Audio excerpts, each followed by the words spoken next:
Sa unang anibersaryo sa Wesleyan University Philippines Carolina L. Gozon Institute for Lifelong Learning, padayon kini maghatod og dekalibreng serbisyo sa natad sa edukasyon. GMA Network Incorporated Chairman and CEO Attorney Felipe L. Gozon gipasigarbo ang mga programa sa CLGL nga subay sa legasiya sa ilang inahan. Ani report.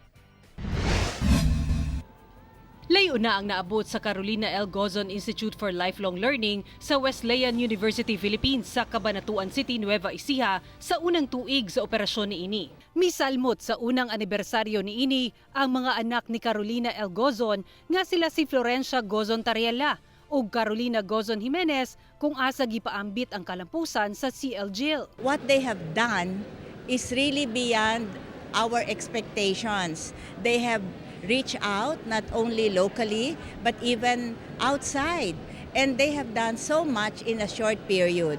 So I'm very hopeful they will be able to accomplish even much more. Gipalig-on sa CLGL ang collaboration sa nagkalain-laing nasud alang sa Universal Education Quality Standard. Lakip dinhi ang mga programang pang-edukasyon sa Japan, Laos, China ug India. Sobra-sobra ang kanilang na-achieve. And we are sure they will be able to achieve much more kasi napakasipag ng ating presidente. At lahat ng tumutulong ay all out for him. Nagpahigayon sabog Thanksgiving Mass isip pagsaulog sa unang tuig sa CLGL. Nagpaabot og mensahe si GMA Network Incorporated Chairman and CEO Attorney Felipe L. Gozon nga nagsilbing honorary chairperson sa Oversight Committee sa Carolina L. Gozon Institute for Lifelong Learning. Sa mensahe ni Attorney Gozon, ginapasigarbo sa ilang pamilya ang mga programa sa Wesleyan University Philippines nga misubay sa legasiya sa ilang inahan. Gihinumdumsab ni Attorney Gozon ang colorful nga kinabuhi sa ilang inahan ug kung paunsa niini giatubang ang mga hagit aron magmalampuson.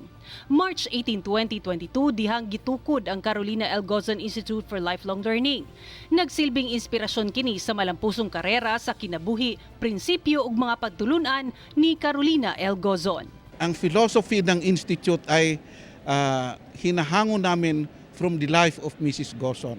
Yung kanyang adaptability to situations, yung appreciation niya on the real needs of people, and yung determined efforts to respond to those needs. Ako si Sara Hilomen Velasco para sa One Mindanao.